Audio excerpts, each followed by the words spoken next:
Please stand by for a voice check from the Canadian Space Agency, PAO.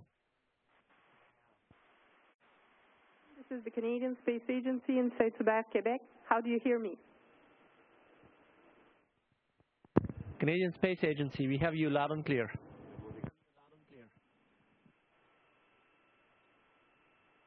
Peter Ray from the Canadian Press. Bob Thirsk, this is for you.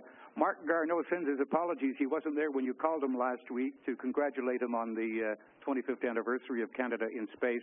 And that's where I'm going with this question. 25 years ago, it was Garneau's first Canadian up in space, and now 25 years later, looking at Guy Laliberté, a space tourist in front of you, how do you see this from your perspective 25 years later, and how has Mr. Laliberté been as a visitor to the space station?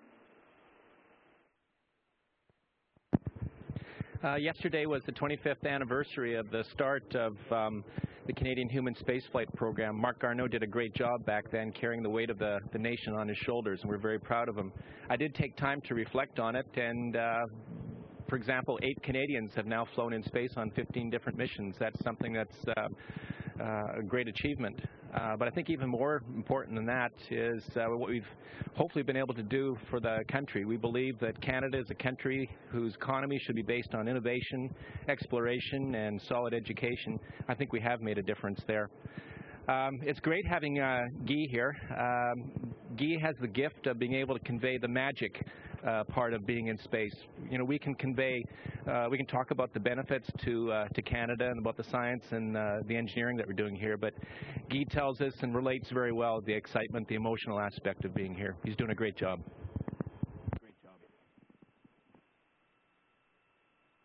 Kim Brunhuber from CBC Television. My question is for Guy Laliberté. If you can tell us in a bit more detail, what have you been up to since you arrived, and also how do you respond to the critics who insist that this is just a $35 million publicity stunt?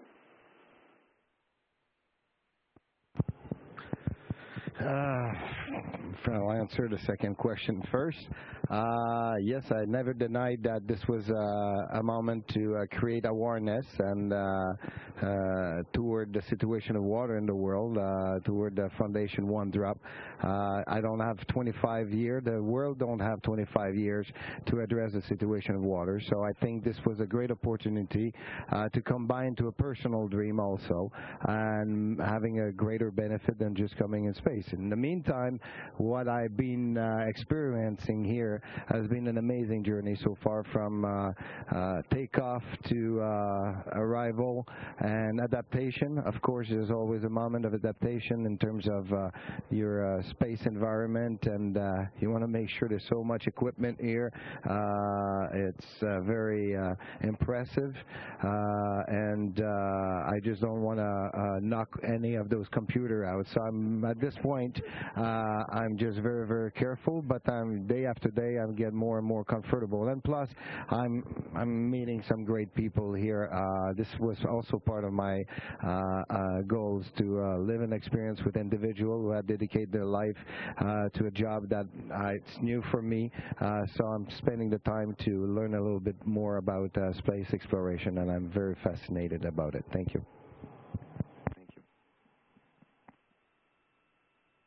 Hi, Geneviève Beauchemin from CTV News. Another question for Guy Laliberté. I wanted to ask you, I heard you say the other day that you wouldn't be spending 6 months up there. Why not? What are the challenges for you? Well, it's not about I would not spend 6 months. I cannot spend 6 months because I have to go back and create a show. Maybe I'll negotiate a longer stay with my commander here if you want to stay 1 more week, because I would definitely spend more than the 8 days that I'm spending here. There's so much to learn. There's so much to discover. There's so much to look at. It's a combination of many things. For me, this is not my working environment, so but I do realize and achieve some work here, personal work, and it's just a great environment. So yes, I will spend more time, not probably 6 months, but those guys are the professional. I'm not, eh? Thank you.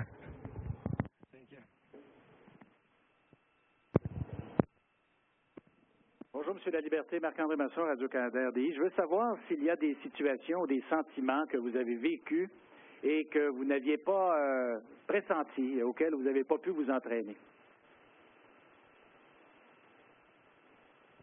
Je dois dire, en général, non. On a été très, très bien entraînés, préparés par les Russes à Star City. Mais je dirais, ce qui a complété ma préparation mentale, émotive, c'est d'avoir passé du temps avec des gens d'expérience comme Jeff, qui, au départ de la fusée, nous a conduit ou nous a préparé à chacune des étapes. Ça a été très, très important pour moi. La rencontre avec des cosmonautes ou des astronautes d'expérience qui ont partagé leur savoir et de façon très, très généreuse pour ma préparation. Et ça a été crucial, au-delà de la préparation théorique et pratique en Russie. Oui, bonjour, c'est Max Harold avec le Montreal Gazette. Monsieur Laliberté, vous savez que les Canadiens sont parmi les pires gaspilleurs d'eau au monde. Est-ce que votre message est dur à vendre aux Québécois et aux Canadiens? Écoutez, jusqu'à présent, je reçois énormément d'appui des gens du Québec et du Canada. Alors, je pense qu'il y a une prise de conscience qui est en train de se mettre en place. Écoutez, on est d'une génération, on est d'un pays où on a une des plus grandes réserves d'eau potable dans le monde. On a été élevé avec l'abondance dans la tête, comme quoi c'était une ressource inépuisable. C'est pas la réalité, c'est pas le cas. Mais je crois que les Canadiens et les Québécois sont sensibles aux causes humanitaires. Ils l'ont déjà prouvé dans le passé et je pense que au même titre que d'autres éléments d'environnement, très bientôt, je crois que la cause de l'eau va être en priorité au niveau du Québec et du Canada en ce qui concerne les priorités mondiales. Lisa-Marie Blais, V-Télé, je sais que le temps presse, mais je veux voir avec vous, M. Laliberté, comment vous vivez votre expérience. Vous êtes le premier touriste canadien à pouvoir visiter l'espace, vous êtes dans l'ISS. Comment vous vivez ça? Est-ce que c'est au-delà de vos espérances? Écoutez, je croque dedans à chaque instant que je vis. Pour l'instant, j'ai pas le temps de processer tout ça. C'est émotif. Il y a des moments de magiques en fait, mais c'est aussi l'ensemble de tout ce que je vis présentement qui est fantastique et tout arrive en même temps. Alors, je vais avoir besoin de retomber les deux pieds sur terre pour vraiment absorber tout ce que je suis en train de vivre. Pour l'instant, j'ai le sourire accroché jusqu'aux oreilles et puis, comme je dis, j'ai des gens qui sont merveilleux autour de moi, alors je me sens très, très confortable et heureux. Grand sourire.